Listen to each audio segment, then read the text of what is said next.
My opinion is that prompt engineering is never going to die. It's a forever thing. Anyone who's worked with large language models has experienced some of the pain, dark art, black magic of if I shout loudly enough at my model, maybe, like literally, if I type in all caps, maybe this time, it will do what I'm asking it to do.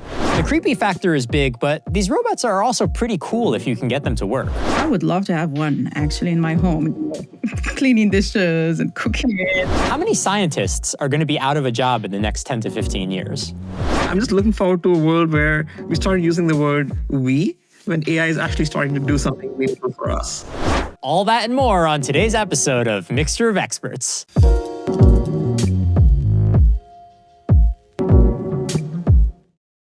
I'm Tim Huang, and I'm joined today, as I am every Friday, by a world-class panel of engineers, researchers, product leaders, and more to hash out the week's news in AI.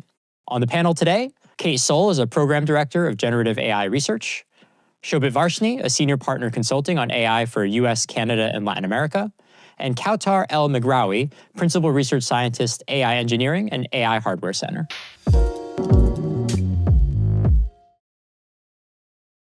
So as always on Mixture of Experts, we're going to start with a round-the-horn question. And that question is, will prompt engineers even exist in 5 years? Kate, yes or no? No. Shobit, yes or no? Not at all, man. Okay, all right. And how about you, Kautar? I think it's going to evolve to a different role. Okay, all right. Well, let's get right into it. The prompt for this first story that we want to cover today is that we've just had kind of a slew of sort of subplot, sub-B kind of announcements coming out from all the companies. They haven't been the most kind of prominent things they've been announcing, but it has really kind of created a little bit of a pattern. I think, Kate, you flagged this for us, which is that a lot of the companies have all been working on prompt automation, right? So Anthropic announced a meta prompt system that helps generate prompts for you. Cohere is launching a prompt tuning feature, which takes a prompt that you have and improves it automatically. And then Google recently acquired a company called Prompt Poet, which is very much in the same functionality. And so this is a big deal, right? If you're familiar with LLMs in the past, right, a lot of the work has gone into making a good prompt. And I think the big thing about this is the future of basically taking the human out of the loop, the idea that you won't need prompting anymore. And I guess, Kate, as someone who kind of threw this topic to us, do you want to just explain for our listeners, like, why is that important, right? Like, what changes when that happens? Yeah, and I like what you did there, Tim, the prompt for today. Yeah. So, look, I think anyone who's worked with large language models has experienced some of the pain, dark art, black magic of if I shout loudly enough at my model, maybe, like literally, if I type in all caps, maybe this time it will do what I'm asking it to do, right? Which can be a really frustrating process and doesn't make like logical sense. Like, I think we're all rational beings, and ideally there would be a really rational and structured way to try and prompt these models. So I'm really excited to see a lot of work come out, which is trying to not take a human entirely out of the loop, but take a human out of the loop of finding these phrases and tokens and words and patterns that seem to be more effective for one given model to perform a task that's in question. So, being able to, for example, search a broader space of natural language and try and identify, okay, if I frame my question this way, now I can get an improved level of accuracy. I think that is going to be really powerful overall, just to improve productivity and reduce some of the stress when working with models.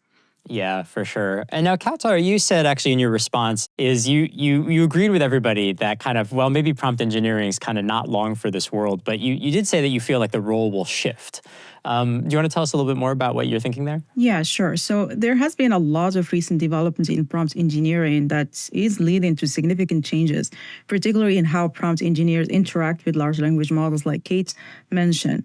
Things, for example, the meta prompting from Anthropic meta prompting. And the development here, it shifts the focus of the prompt engineers from crafting these individual prompts to designing systems that guide the AI to adjust its own behavior. So prompt engineers may increasingly here focus on creating frameworks for meta prompting, or refining the logic that underpins it. And this creates a more robust role where engineers manage how prompts evolve in real time. And if you look, for example, at what prompt tuning from Cohere's, for example, the prompt tuner. So here, the prompt tuner from Cohere enables user to fine tune and optimize prompts specifically for different applications. And here the implications: prompt engineers may transition from manually crafting prompts to overseeing or curating automated tuning systems. So this kind of democratizes the prompt creation, and this could reduce some of these technical barriers to entry, pushing prompt engineers to focus more on more complex or high-impact tasks where deep expertise is still required, such as designing industry-specific models or optimizations at scales. So, and there is also other, like also if you look at the prompt poet acquisition by Google. So here, this acquisition emphasizes automation here in the generation and the optimization of prompts. And the implication here, this kind of further blurs the line between AI systems and prompt engineers. So AI systems here, like prompt points, evolve. As they evolve, the role of the engineer here may shift towards more a supervising role. So where you're supervising these AI systems that continuously optimize themselves. So human prompt engineers might focus more on edge cases or creative tasks or model-specific customizations. So I think the implications overall here is kind of shifting from manual to kind of a supervisory role. I don't like to say that, we're going to completely remove human out of the loop here, but a more increased focus on optimizations, expansions of the skill sets here for the prompt engineers. They will need a broader set of skills, including model training, dataset curation, the integration of the LLMs into broader AI pipelines, and also some niche specialization. So I think to sum up is kind of the prompt engineering is likely evolving from hands-on manual role into a more, supervisory role where engineers focus on higher level design, optimization, and supervision of these automated systems. Yeah, that makes a lot of sense. And it's sort of interesting that kind of like the process that's happening in the movement to like AI agents will also sort of happen in the prompt space, right? Which is rather than kind of like, doing everything, you're just sort of like monitoring the system as it goes and keeping it together. Yes, I think the prompts will get more and more personalized to that particular person. And over time, there'll be a lot more context that will automatically pull in. So the center of gravity is going to keep moving towards more hyper-personalization to show up as an individual. So the way the prompt, when I say something to a model, the way it expands it out and makes a meta prompt out of it, that'll be super hyper personalized to the context, to the memory of everything that I've done in the past, right? I feel like being a good prompter to these LLMs at work has made me a much better parent. Talking to my 8-year-old daughter, she just explain it clearly, think through it step by step. Yes, I have to talk to my daughter, saying that Anya, you just turned 9, you are a big girl now, and then I walk her through a chain of thought reasoning, and I get the answer that I'm expecting her to say that no, I should not have ice cream before I sleep. Got it, right? Exactly. That's the desired outcome. So. Absolutely, and there's a lot, and that's a two-way feedback training, right? And now we're at a point where, say it's 8 p.m. at night. And if I say, Anya, her response is going to be, Papa, I'm almost done eating. Because she understands that there's a pattern that when she's eating and she's taking more time, I'm going to probably be checking in and seeing are you eating properly or not, right? So she has a lot more context on how to respond to show that itself, right? Versus if my wife is us calling her name, her response is going to be slightly different. So I think the hyper-personalization of these meta prompts, that's the direction that we will be looking at going forward. Yeah, for sure. And I guess, Kay, maybe to turn it to you before we move to the next topic, I think this exact point was one thing that I did want to bring up is, when we think about prompting with humans, we encode in language, right? What's sort of interesting is that, the prompting that we've done is both to kind of like help us understand how we're interfacing with the system and then also direct the system. I don't know if you buy this, which is like many of the optimizations may use tokens that don't even look like normal grammar, right? Like it could just be like a random string of numbers and letters that actually get the best results out of the system. And so I guess I'm kind of curious, like, do you feel like prompts over time will become like more and more kind of obscure to us, right? Because it turns out like the optimal encoding for the language model may actually not be something that's particularly human readable or easily understandable at all. And so there's almost this very interesting trade-off of like optimization and readability. And just wanted to kind of get your thoughts on that. Yeah, well, I think to answer that question, it's important to recognize that there's really kind of two different sides of innovation that are happening around this area. So one is improving our ability to prompt the models, but the other is improving the model's ability to take structured and more reasonable prompts. So, instead of talking to Showovit's 8-year-old daughter, like, can I talk to a software developer that understands, structured inputs and can provide very structured responses? So if we only innovated on the prompt optimization side, where we're trying to create new tokens and, keep the model frozen, then yes, I think we could get to a point where we're starting to see non-human readable prompts. But I think we're also seeing, like with OpenAI structured outputs, like more and more structure being baked into these models to make it more standardized and systematic and how we work with these models. And ultimately, I think that's where the real value would get unlocked and where a lot of really exciting workflows could develop, especially in agentic patterns, if we can really start to focus more on having very structured, formulaic, maybe not perfectly human readable, in that it's not like storytelling when I read what the model's happening, but a very formulaic way to work with these models, I think is ultimately where we're going to end up. Yeah, it'll be so funny because what you're describing is we're reconverging towards like code, right? Like structured language as a way of getting systems to do what they want them to do. So. Yeah, we started structured, created a bunch of unstructured, and now we're like, wait, that was actually, there were some good things there that we should maybe bring back.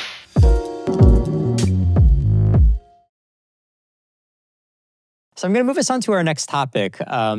We spend a lot of time on Mixture of Experts talking about software. We talk a lot about enterprise, but I think one of the most kind of viral, if you will, AI moments of the last few weeks was the launch of a humanoid robot called Neo from a company called 1X Technologies. And specifically, the idea is to work on humanoid robots that are designed to be at-home assistants.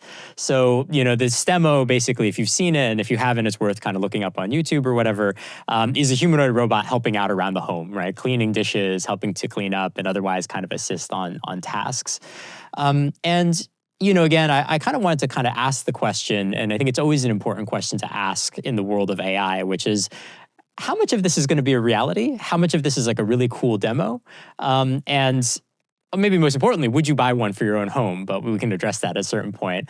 Kauta, I'm kind of curious about your thoughts. If you saw the demo, what you thought about it, and if you think something like this is really going to be a reality, and I think in part, right, I think the question is like whether or not this is like a real affordable thing from a hardware standpoint. There's like a bunch of really kind of very practical, bits and atoms kind of questions here that I would love to get your take on. Sure. I would love to have one actually in my home, cleaning dishes and cooking. Yeah, someone who spends like an hour after he puts the kids down. Clothes, like, exactly. One of the tasks I hate the most. Of course, the demo was very impressive from 1X, and I think 1X is one of the most prominent companies in the emerging field of humanoid robots. But will humanoid robots become a reality or still a pipe dream? So I think humanoid robots have been the focus of science fiction for a long time, and transitioning from dream to reality comes with significant challenges. So the argument for humanoid robots is that they can fit into environments designed for humans, use existing tools, and interact more naturally with people. However, I think there are still several challenges that need to be fixed. First, I think there is the mobility aspect. Building a robot with these human-level dexterity or mobility has proven very difficult. While there are some progress, I think there is still a lot, that needs to be done. Technologies like soft robotics and advanced actuators are making strides here, but are far from a robot that can perform all human tasks autonomously. The other, challenge is the energy efficiency. I think these robots require significant power to function, and which limits, their practical use. Neo, for example, and other similar projects are working to make these robots more energy efficient. But the issues around battery life, energy consumption, there are still bottlenecks. The other thing is the cognitive and social interactions here. Beyond just the physical tasks, these robots must navigate the complexities of all the human life, interactions, perceptions, and developing an AI capable robot that is capable of interpreting these social cues, responding appropriately, making decisions in real time is still an ongoing research area. And there is still a lot of work around AI and reasoning. So I think it's going to take time for us to get there. And another challenge, I think, is the economics of this. Building something that is affordable and versatile, reliable, it's still a major hurdle. And for many industrial and service applications, simpler robots or specialized machines are more efficient and cost-effective than having this general purpose humanoid robot. So the complexity and the cost of these humanoid robots, I think, especially in their design, still limits the adoption to especially niche markets. So I think there are, challenges. What's the reality versus the long-term vision? At present, it is a transitional phase. Existing prototypes, they are far from ubiquitous, but they are really nice demos, and it shows a lot of promise. But I think we are still not there in terms of the mass market tools and adoption. And it's not just a technological pipe dream. I think it's going to happen. That's my thinking. But it's, for the full realization, it's going to take years, if not maybe decades away before they really become a reality. Yeah, that functionality gap is very interesting to think about. Like, I love the idea that for a period of time, people are purchasing these, but it turns out there's not a whole lot you can do around the home with them, so that they end up just being all the lonely Pelotons you see in people's houses, where it's this really expensive piece of hardware that just kind of sits around, but it's just funny because it's a humanoid guy, basically. I guess, I don't know, Kate, Shobit, if you've got a kind of view on this, if you're a little bit more skeptical, or if you kind of agree that, maybe, I don't know, Kather, you didn't put a date on it, but in our lifetime, we'll see this become a practical reality. Yeah, so I'm a big geek, and I will go and buy stuff that I think is awesome, right? So you're going to have the Peloton Neo robot in your house. Yeah. So I feel that the same argument about one massive model that's just absolutely stunning, can do everything, like a GPT-4o model or Claude models, right? Versus the argument that a smaller set of models that are niche for specific use cases are a lot more efficient and targeted for a particular use case, right? I'm on the camp of I would rather have a device that is helping me for a particular task and is incredibly doing a good job at that task. As an example, I use the Roborock S8 Max V Ultra, whatever the highest end of their robot, that does vacuuming and mopping and goes back and cleans itself up, it dries itself up, comes back again and finishes off that last little bit of scrubbing that it missed somewhere. More specialized tools helping us augment what humans aren't good at. I think that's the future direction in the short run.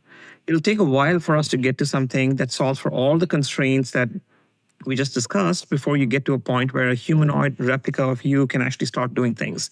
So I think in the short next 5 years, specialized tools that do a particular task incredibly well, are cost optimized, it's repetitive, they nail that particular use case. I'm more in that camp. Kate, do you think the same? I completely agree. If you think about how model specialization has progressed, we see the same exact trends as you pulled out. So I'm 100% in the same camp. It also reminds me of, the common, story that you hear of where if you asked someone back in the horse and buggy days what they wanted, and they always said they wanted a faster horse, and then, Ford came along and released the first cars. And I think we're in a bit of that scenario right now where it's I just want more human time to do the things that I don't want to do as a human. So create some humanoid robot. But really, can we rethink of what the right way this is to make humans more superpowered, not just create more humans that we don't have to worry about feeding them or other potential labor issues. Okay, that sounds more like, say, how we solve the dishwasher paradigm, right? Yeah. We figured out that there's an optimal way of washing dishes, and it does an incredibly good job at a very low price point, and it nails it, right? So we have changed the way human workflow used to work, right? Earlier, as a human, I would take a dish, rinse it, or keep it somewhere else. We did not try to optimize that particular workflow. We said there's a better way of solving this particular niche use case. It's very custom optimized and we'll nail it. So I'm on that camp with you that I think we'll get to a point where smaller machines that do a particular task really well. I don't want, like, for example, in our pool, we have a skimmer that just skims and removes all the dirt from the top. Now, a human will take a net and try to clean up each one of them one by one. That's not the optimal way of solving for that problem. So I'm with you that the workflow, the human workflow's got to change. And then we optimize by the time we get to a point where we get a humanoid that can then solve for all the problems that we discussed around cost and flexibility, dexterity, and things of that nature. Yeah, and I think for what it's worth, I think also just like you can't discount like the creep factor, right? Like I do feel like it's a little bit spooky to have like a large human in my house, and I do think that will be part of the adoption. It almost like leans in favor of these more specialized applications because they kind of don't raise that fear. I don't know. We'll have to see in practice whether or not X1 is able to pull this off, or 1X, sorry, is able to pull this off. Yeah, I think it's interesting development, and it all comes to what people are also able to consume and the capabilities. Of course, specialization versus generalization is always going to be a concern. But of course, if we can combine both, that would be great. So it's like what these LLMs are doing, but we still need special models. But, the evolution of LLMs is still important, having these large models that can do a variety of things, but then specializing them for certain tasks. Can we have the same argument for these humanized robots that, can do a variety of tasks, but maybe you can press a button and tell it, now I want you just to be focused on cleaning the dishwasher or the pool, or so something that's maybe take a subset of that model that is specialized within that humanoid. I think that would be cool to have. Yeah, I mean, ultimately, you're going to have the humanoid robot's going to be the one that does the maintenance for all the other smaller robots. It's just going to be robots all the way down. It's like a hierarchy. Yeah, exactly. I think what Carter, just the way you framed, I think you're looking at a transformer robot exactly. that'll transform something to a vacuum cleaner, so it can do that one job really, really well. Yes, that would be the world right. to live in. That would be cool, exactly. yeah.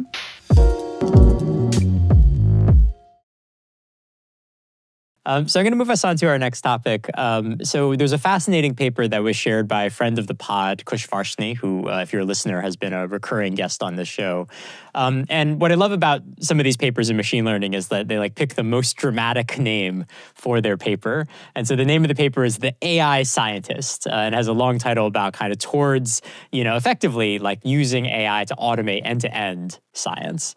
And it's a proposed system that tries to really see and kind of push the limits of whether or not large language models can really help out with scientific discovery in a fully kind of automated way. And this is a big deal. I mean, you think about how, societal progress happens, right? Like these technological breakthroughs are really critical. And so, one way of thinking about it is that we've got this kind of bottleneck for the researchers, the brilliant minds that we have. And so, the hope is basically, can we augment that process? Can we accelerate that process with AI? Has been kind of a real focus. What I always worry about these papers is that the results look almost too good, and the ambition is too great.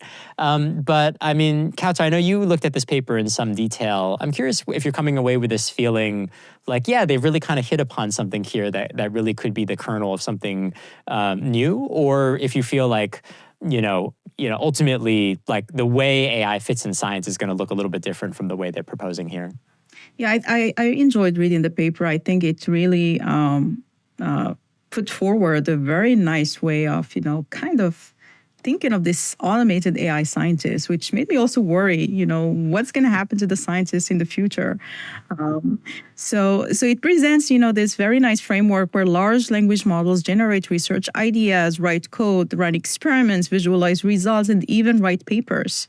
And they also showed some very interesting papers that were, generated by this AI scientist. One thing you just needed to do the paper session at the conference, the poster session at the conference. It makes you even worry, what's going to happen to the conferences in the future. And some of the papers, are they really generated by real scientists, or this is all, LLM generated? So these advancements could significantly impact scientific discovery, reducing the cost and also increasing the speed of research. So there could be some benefits to this, especially if you look at it as an augmentation for for human research. The thing is, the controversy surrounding this paper is largely, coming from the methodological concerns that they have using, and especially when you look at, the reliance on automated review systems to evaluate the scientific quality. And that kind of raised some concerns to me. The questions here, whether, such reviews can truly assess novelty, creativity, and rigor of the work. And also, I think one thing that's skeptical is whether the AI can really fully replace human intuition in scientific discovery, especially when you're dealing with more abstract or interdisciplinary fields. So this, I think AI is still not there yet. When you're really looking across multiple fields and, kind of mimicking that human intuition. And I think another thing is also the broader ethical and social implications for automating scientific research. So there are a lot of concerns here, but I think from a scientific perspective, it's a very nice piece of work, but has a lot of implications, of course, ethical and also the automated review, the process that they have. So that's right. Yeah, I'm curious, Kate. I mean, as a researcher yourself, how do you feel about all this? I feel like it's like very interesting. For example, seeing like engineers be like, well, they're never going to learn to code as good as I am. So I know there's kind of like a tendency to kind of push back on it. But curious about how you think about these types of experiments. Are they like fun toys? Like, would you use these? Like, would you read the papers produced by these AIs? Yeah, well, I'm honored you call me a researcher, but I certainly work with a lot of amazing researchers here at IBM Research, even if I'm not one directly. But I actually question whether, as a non-researcher, this might be a naive opinion, whether there isn't something that LLMs can do well in terms of understanding what's been done in the past with related literature on a much broader scale than what's humanly possible to go through and analyze and read and try and find similar methods or approaches to apply to a new problem that's related. I don't know if Kautar, you have any thoughts on that, if that's maybe a jump too far. No, I think I agree. You have a point there. So there might be stuff that they're discovering that scientists are not able to discover because they're pulling from a wide variety of sources. But I think we still need human in the loop here to validate, verify, these experiments, and then take them to the real world and try them and see the results. So we cannot just take the results out from, these LLMs and then just apply them directly to. So I think there still needs to be some verification. And probably these systems will get better and better as, we use them more for scientific discovery. Yeah, I think one of the interesting things here is that, some of the people I know who research this space think a little bit about like the burden of knowledge, which is like there's just like more and more knowledge and more papers. And, part of the hope with some of these systems is simply that like there's a lot of findings that could exist purely in like finding connections between papers that just people are not making the connection between. And so that ends up kind of reducing it more to like a search problem, right? I think what's kind of interesting here is the idea that like then you want them to run the experiment, then you want the AI to do the empirical stuff. I think there's a question about how far kind of beyond just the question of search you need to go. Yeah, so I think just like any workflow from an enterprise perspective, we help a lot of clients with their R&D research and things of that nature, right? Coming up with a new formulation for a new food item or a perfume or like product research for the next car, so on and so forth, right? Battery research, whatnot. So across all of them, just like any other workflow in an organization, you figure out that here are all the steps that are needed. When you are hiring somebody brilliant from MIT to come join your team as an intern, you're giving them a specific task to augment what a senior researcher in the field for a decade has been doing, right? So Kautar, you will plan out saying that, hey, here's a task that I'm going to go research this particular topic. I think we'll start to incrementally see more and more AI helping out on specific tasks in the research spectrum end to end. I don't think, just like any other workflow, I don't think it'll completely be taken over by AI. It's augmenting intelligence rather than being replacing. So I think that the good tandem between humans and AI, and we'll also start getting better at what to request for help.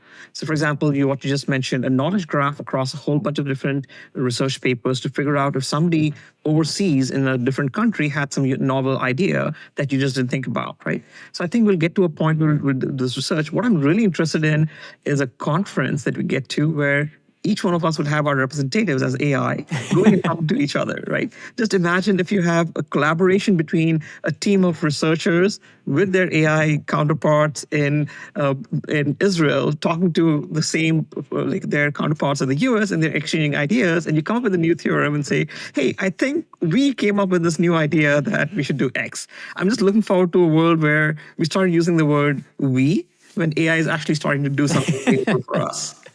Well, and like one of the big dramas in academia, of course, is like who's the first author. Like I wonder if in the future it'll be like you'll get into this big struggle with some LLM collaborator that you have is trying to take all the credit from you now, and we'll have that drama play out, but it'll just be funny because it'll be humans and AIs. So I think it'll be competition between models, who's writing the best paper and who's an AI conference completely generated by AI and reviewed by AI. That's right. Yeah, exactly. Angry that you were unjustly turned down for your paper. Reviewer number 2, I would say that there are certain things that we don't think about quite yet in the whole research spectrum. We are so focused on doing our actual novel research, when it comes to, say, peer reviews, right? I'll give you an example of what we're doing with some of our utility companies. Utilities, when they have to go file for increasing the price of their electricity in a particular state, they have to go file for a case. And they have to make a case and say, here's why I think I should increase it by X cents, right? 5 cents. We're helping these utilities create that whole submission package. So we're looking at everything that they've submitted, all competition, it's all openly available online. So you research and help create the first package itself. Then once you know who's going to be on the panel, who's going to be assessing it, we can then go look at every question that they've ever asked. So in this case, in a peer review, we know when Shobit gets to be the reviewer, I typically ask more about ethical concerns about a particular paper and so on and so forth, right? Each one of us has a pattern on how we ask questions, right? So now we reverse engineer what the judges would ask on the panel, and then we change the documentation so that the submission itself is going to address those proactively. Then when you actually go and have to present your case in person, that's an interview that's happening. So then we are preparing the witness based on the kind of questions that the person has asked everywhere else, and what's the right chain of thought to go answer that. So I think there are aspects of research that researchers don't want to do that I think AI will be really helpful in augmenting. Do you think that'll be helpful, Carter? I think so, definitely, yeah. Of course, as humans, we're limited. And if we're augmented by, AI, we're going to be superhumans, and hopefully in the right direction. So, well, and I think it gets back to what we were just talking about, right? Like, are we going to have AI like literally try and become its own researcher and just replicate what a human can do? Or are we going to have AI specialize in parts of the process and run that process faster and better and support humans in new, more efficient workflows? It's just, now without the robots focused on scientific method.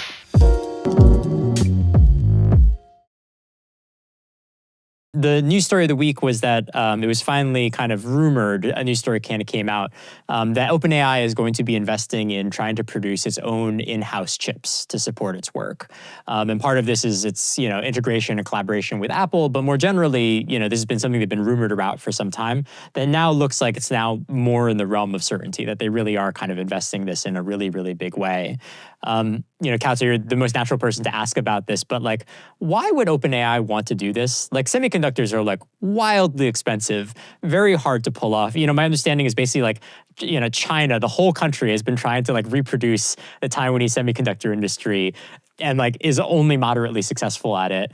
Like, why is OpenAI kind of making such a big bet on hardware? I think the CEO of OpenAI, Sam Altman, has made the acquisition of more AI chips a top priority of his company, and he publicly even said he complained actually about the scarcity of these AI chips. So, given I think all the rising costs, chip costs, the supply chain challenges, and the need for specialized hardware, especially specialized hardware that's optimized for OpenAI models, it seems to me that this is a strategic move. So designing their own chips could enable OpenAI to tailor hardware for their specific workloads, improving performance, efficiency, and scaling potential. However, of course, there are challenges here and financial challenges given the complexity, especially of the semiconductor design and manufacturing. So by creating this in-house chips, OpenAI can reduce its reliance on third-party manufacturers like NVIDIA, which control a significant portion of the AI hardware market, almost 80%. So it's going to give them more control over the supply chains and allow them to specialize and optimize for their unique workloads, potentially improving their efficiency, performance, and scalability. While semiconductor development is challenging and costly endeavor, I think this move could enable OpenAI to differentiate its hardware and scale its operations effectively. I think they've thought a lot about this, but I think it's a strategic move for them. But also to diversify. Totally. I mean, as wild as what you're saying is basically like, what's cheaper than trying to get H100s? It's like literally building your own semiconductor supply chain, which is a really crazy thing to say. I guess, I don't know, Kehesho, but if you've got kind of thoughts on this. I mean, one big question is like, do we think it's going to be successful? Like, I can almost see the argument for it, but man, if it isn't a high risk sort of thing, right? I mean, certainly high risk, but I really want to emphasize one point that Kautar brought up, which is there's tremendous opportunity as we look at kind of this next generation of AI and what's going to come next on AI and hardware co-design. So making sure that we're developing these models and the hardware that runs them in tandem to really unlock kind of new performance levels, new efficiencies and cost. There's tremendous opportunity there. So, I think it makes a lot of sense to start to put some skin in the game, so to speak, given that, there's just a ton of ways that they could continue to innovate. Once they have better control over hardware design. Yeah, for sure. And Shobhit, I guess maybe you're kind of ideal to wrap up this section and close us out for the episode is, you think a little bit about what this all means for business, right? What this all means for enterprise. Like, can you paint a picture a little bit more, right? Because I think the semiconductor stuff is often very abstract, but as Kate is saying, there's some very practical implications to, our experience of these kinds of technologies in the systems. But like, I'm kind of curious, like, what does the everyday look like if OpenAI is really successful here, you think? NVIDIA is a great partner with us. We do a lot of work. We have joint clients and whatnot, right? So we do a significant amount of work. Yesterday, I spent the entire day with NVIDIA. We're doing a lot of work around where they can go and work with enterprises beyond the hyperscalers themselves. So they got into quite a bit of detail behind the covers, explaining us the intellectual property they've built, the differentiation. They have a significant moat today. Not just on the chip level, but the way you do the entire end-to-end flow. The total cost of ownership, you're going down from a massive data center down to one box. Just the wiring in the existing data centers is more expensive than that one box from NVIDIA. So the total cost of ownership, and Jensen made this famous statement saying, even if their competitors who are the customers as well, even if they made free chips, the total cost would still be lower on NVIDIA. So they've done an incredibly good job on driving higher efficiencies, more throughput, 5x, 10x on the same kind of footprint. So I think it'll take a while for a company like OpenAI to do everything that's around it. It'll take them a while, just like when Tesla came to market, it took them a while to figure out how to actually productionalize this end to end. Creating a car, the core of it, that piece was great. Their researchers could solve for that. But the whole manufacturing and the supply chain and the total cost and how to get a car to actually be a $30,000 car that people want to buy, it'll take a while for OpenAI to get there.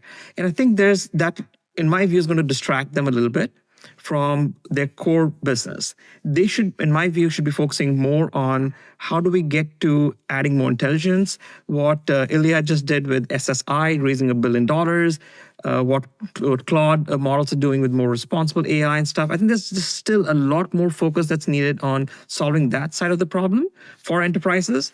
The cost will come down over time. Just the way the economics work, the cost of computing on NVIDIA has plummeted in the last decade. So I think that the focus of OpenAI is still problems that need to resolve before they start to go vertically integrating end to end. Yeah, it'll be fascinating to see. And as I said, I think this will not be the last time that we talk about this issue. So I'm not overly sad that we ran out of time today about it, but we will pick it up in the future. So that's what we have time for today. So Shobhit, Kate, Kautar, thanks for joining us on the show. And for all you listeners out there, if you enjoyed what you heard, as always, you can get Mixture of Experts on Apple Podcasts, Spotify, and podcast platforms everywhere. And we'll see you next week.